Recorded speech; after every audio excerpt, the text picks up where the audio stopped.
Now, let's talk about this and a whole lot more. Mark, when they talk about commodity prices, we have Dumebi Oluwole is manager with financial derivatives company. Dumebi, good morning and welcome to the program. Good morning, Ine. Thank you very much for having me. So, President Trump is not done with us yet.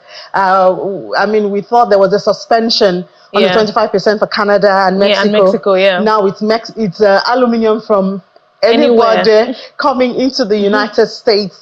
And there are pros and the cons to it, but I guess we should look at what it would do to oil this morning. Yes, we're already seeing what is happening with oil prices. Oil prices are literally dancing to the tune of all of this tariff talk and the potential of a possible trade war happening and how that is impacting the oil markets. And we see that we're seeing negative sentiment, from oil traders simply because of when there's a trade war, it just simply means that the markets will end up suffering for it. We're going to see higher commodity prices, and just general global uncertainty, that could eventually negatively impact the global economy. But in terms of the oil markets, we're seeing oil prices trade higher.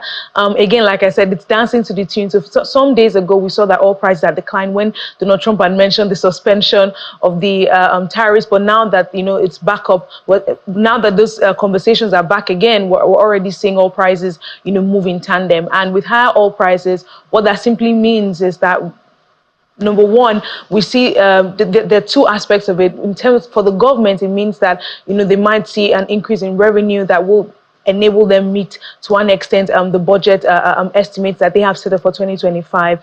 Surely when you now convert that to Naira, you also see that with the Naira being stable, we kind of have relatively stable in the corridors of stability. Exactly, it's within the corridors of stability. But what that simply tells that right now we're going to see at least some stability with government revenue, which is a positive for Nigeria. But with higher oil prices, the flip side is that with a deregulated PMS market, we will definitely see petrol prices go up, but not now. Yeah, because we see price of PMS dropped by more than 5%. Yes, and it's national, so it's not in some part and the other part. Yeah, so it's a national decline, and that's where I was headed actually, because we do know that in the global commodities market, those commodities are purchased in contracts, right? Or purchased in forward contracts. So what that means is that most of the oil that we are consuming, or refined petroleum we're consuming right now, the crude oil was purchased some months ago, like two months ago, about 2-3 months ago. So we're enjoying the benefit of when oil prices were lower,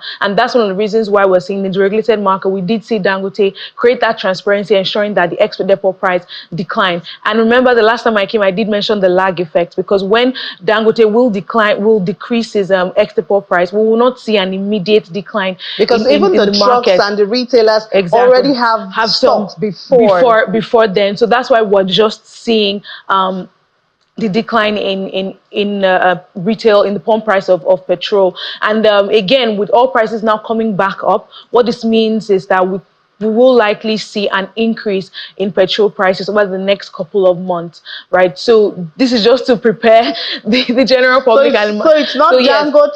It's not a Dangote thing. It's just a global trend. Deregulated market now, exactly. And the key thing here to also point out is with the current structure of Nigeria's PMS market, what we're seeing now is that it's still quite oligopolistic, in the sense that we have just two major suppliers.